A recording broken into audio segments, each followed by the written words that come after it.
Muchas gracias por acompañarnos. Tema importante para analizar esta mañana en la entrevista del día, vinculada a esta propuesta de pacto fiscal de reforma que está proponiendo el Ejecutivo. Debemos recordar que esta semana se reunían con los diputados para poder explicarles a grandes rasgos cuáles son los elementos que contiene este pacto, esta reforma, aunque en el seno del Congreso de la República aseguran que se necesita más información. Lo interesante del caso es que usted debe comprender y entender cuáles son los puntos más relevantes en relación a este tema. El nuevo gobierno guatemalteco impulsará una reforma fiscal dirigida a incrementar los ingresos y la carga fiscal a por lo menos el 12.5%, uno de los compromisos pendientes luego de 15 años de la firma de la paz. En el caso de seguir el consenso y el apoyo mayoritario de los sectores, la propuesta del nuevo gobierno será enviada al Congreso Nacional para su trámite y aprobación. La SAT, por su parte, informó a fines del gobierno anterior que los ingresos tributarios, luego de un buen año de estabilidad y crecimiento macroeconómico, subieron en 2011 en 0.7 puntos. El ministro de Finanzas, Pavel Centeno, afirmó que con la propuesta de reforma fiscal se incrementarán los ingresos y se alcanzará por fin el nivel de carga fiscal establecido en los acuerdos de paz, cuyo cumplimiento implica que todos los sectores hagan esfuerzos. Este es el tema que abordamos hoy en nuestra entrevista. Para Viva la Mañana, Otto Ángel y Luis Cano.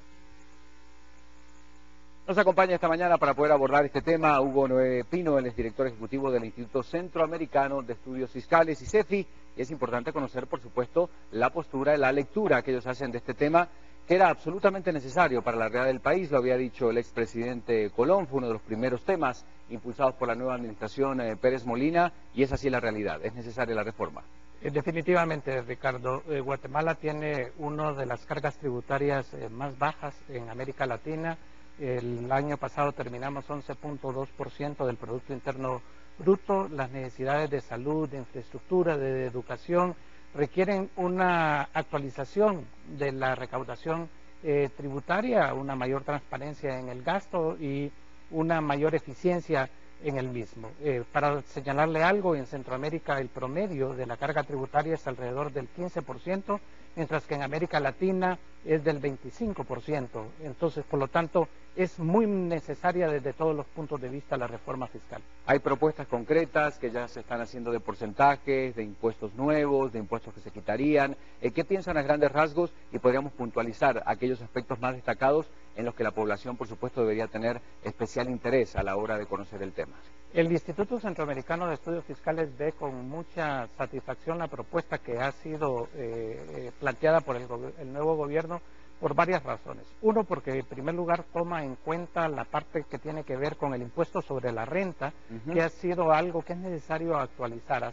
Hay muchas omisiones, muchas lagunas, muchos aspectos en cuanto a tasas que tienen que modificarse. En segundo lugar, hay un aspecto que solo Guatemala tiene a nivel de América Latina, y es que el pago del impuesto sobre venta significa una especie es un crédito al impuesto sobre la renta, también aspecto que entra dentro de la modificación, pero al mismo tiempo la reforma fiscal implica el cambio de buscar controlar la evasión fiscal, buscar controlar los orificios que hay en las aduanas. Entonces tiene varios componentes. La ley de activación 2, que ya fue aprobada, es una parte importante. Una ley general de aduanas también es importante.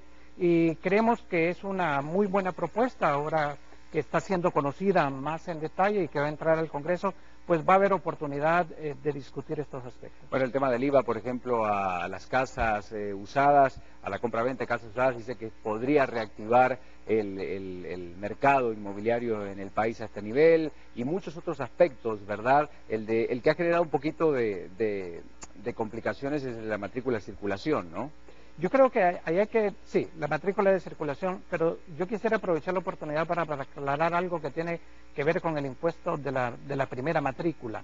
Ese no es un impuesto nuevo, sino que lo que va a suceder es que ya no se van a cobrar los impuestos de importación en las aduanas, sino que se va a establecer como impuesto inicial de matrícula. Entonces hay como una especie de compensación. En vez del impuesto de importación tradicional, se va a hacer el impuesto inicial de matrícula. ¿Y eso cuál es el objetivo? El objetivo es que el mecanismo tradicional que se ha venido utilizando es la presentación de facturas, y esas facturas la mayor parte de las veces están subvaluadas, claro, y por lo tanto representa una pérdida para el Estado. En el caso específico, como usted señala, del impuesto de la matrícula, sí, porque es una actualización. Usted sabe que si el impuesto fue establecido en el 2000 y estamos en el 2012 y han transcurrido 12 años, en términos reales ese impuesto, debido a la inflación, ya no es el mismo porcentaje que se cobraba antes. Claro. Porque entonces, en este caso lo que se busca es hacer una actualización. Hay algunos aspectos que nosotros sí queríamos resaltar en el caso del Instituto Centroamericano de Estudios Fiscales, y es, por ejemplo, el mínimo vital que se establece para los trabajadores en situación de dependencia, está actualmente en 36,000 quetzales al año.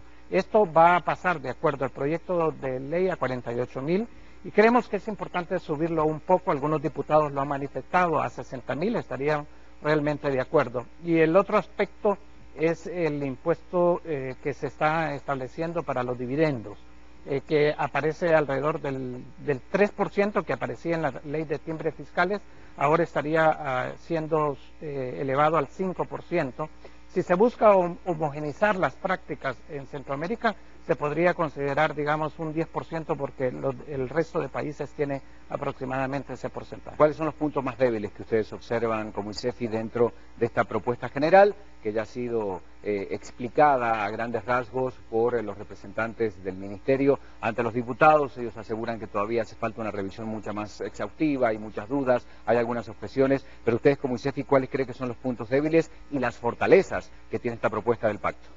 Desde el punto de vista, como esta es una propuesta que implica mejoramiento en eficiencia del gasto, implica también mayor transparencia, creemos que en la parte de definición del gasto hay que darle más información a la población en cómo, a qué se van a dedicar esos recursos, específicamente a qué programas se van a dedicar, para que la gente sepa que va a ser en beneficio de ellos. Y transparencia, hay mucho escepticismo en la población en general de que los recursos se usen en forma transparente. Entonces, mecanismos específicos de combate a la corrupción, mecanismos específicos que van a garantizar a la transparencia, son elementos que nosotros recomendaríamos debe acompañar la reforma fiscal. ¿Cuál cree que será el escenario entre el Congreso de la República? ¿Es el marco normal en el que se da este tipo de discusiones? ¿Finalmente podrá aprobarse? Porque realmente sí es un elemento necesario y de urgencia considerado así por el Ejecutivo.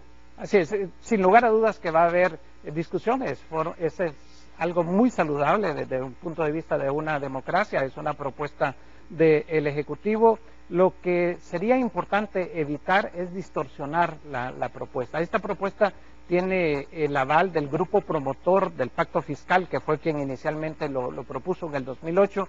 Recientemente el G40, que es un grupo de economistas de diferente tendencia, también le ha dado su aval. Así que cuenta con una base técnica muy importante y muy sólida. La discusión es necesaria, es importante que los diputados y la ciudadanía en general conozcan en detalle los aspectos de la propuesta, pero no hay que buscar, digamos, sacar partido político en un aspecto tan necesario como la reforma fiscal. Mi perspectiva y mi augurio es de que la reforma va a ser aprobada. El gobierno ha mostrado un liderazgo importante. Al comienzo se aprobó el Ministerio de Desarrollo Social, se aprobó también el presupuesto todavía antes de tomar posesión, y ahora la ley antievasión. Así que con las discusiones naturales y necesarias del caso, pensamos que la reforma puede ser aprobada para el mes de marzo. ¿Por qué genera tanto anticuerpo y tanto rechazo, si lo ponemos en el contexto centroamericano, esta reforma que se está discutiendo en Costa Rica, donde el 75% de la gente se opone rotundamente a esta propuesta?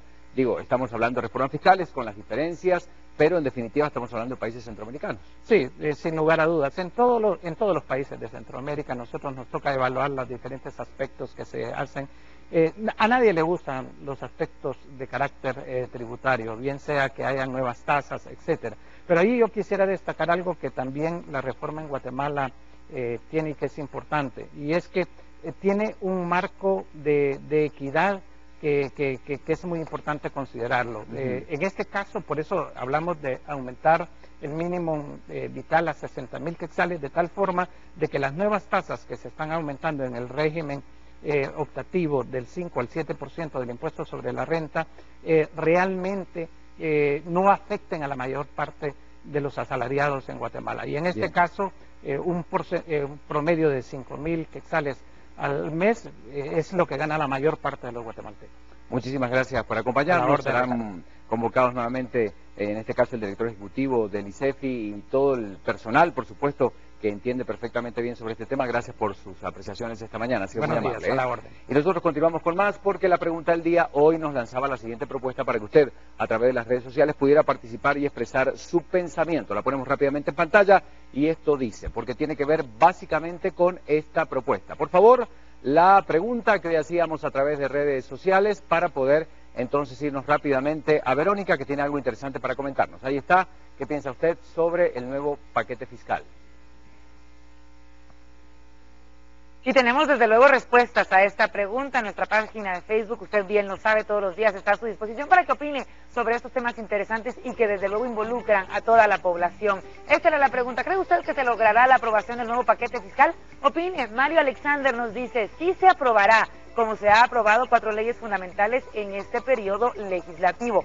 Ronald DT nos comenta, seguramente lo lograrán, pero lo que veo es que es muy poca información, ya que existen muchos guatemaltecos que prefieren no opinar al respecto a tratar de entender algo pues tan complejo. ¿Será que nosotros como simples pobladores no tenemos derecho a saber, entender, opinar y tener voto en este tema? Ustedes como comunicadores seguramente lo entienden fácilmente, pero me expreso por una gran mayoría que no. Vamos a ver lo que opina Michael Azurdia. La verdad no tengo información de lo que es. No sé si sea de beneficio para mí. Seguimos leyendo sus respuestas. Tony Robles, antes de opinar acerca de algo tan importante deberíamos estar bien informados. Hasta el momento no ha habido una campaña masiva para darlo a conocer. No vaya a ser que de nuevo nos den gato por liebre. Vamos a ver lo que opina Pedro Sarabia Solares. Sí, es casi seguro. Hay apoyo en el Congreso para su aprobación. Tenemos aún más comentarios que usted ha posteado en nuestra página de Facebook. Beatriz Fernández, seguro que no. Todos quieren mejoras, seguridad, salud y buen transporte, pero nadie quiere pagar impuestos. Les duele pagar y les duele que los gobiernos se roben todo. Tenemos un par de comentarios más para ustedes. Bea Castillo, lo más seguro es que sí, la mayoría de grupos sociales lo apoyan, pero tengo mis dudas con respecto a la eliminación de la planilla del IVA. Tienen que tener mucho control para evitar la evasión, aunque creo que ya nos acostumbramos a exigir factura y esto podría ayudar. Solo les quiero aclarar a los que no tienen conocimiento de que en Prensa Libre ha estado saliendo toda la información al respecto. Así que lean e infórmense, ya que es interés de todos. Vamos a leer el último comentario.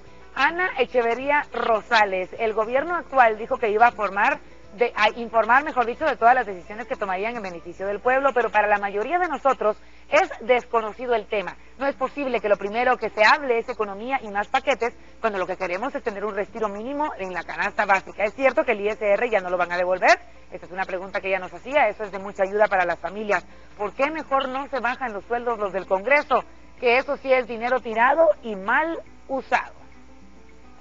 Estas son algunas entonces de las respuestas de Facebook que tenemos. Gracias a ustedes que como siempre nos encuentran. Viva la mañana _Guatevisión. Todos los días queremos saber qué es lo que usted opina y ser pues ese vínculo con las diferentes autoridades o con la sociedad para que se sepa qué es lo que usted opina. 7:48 minutos.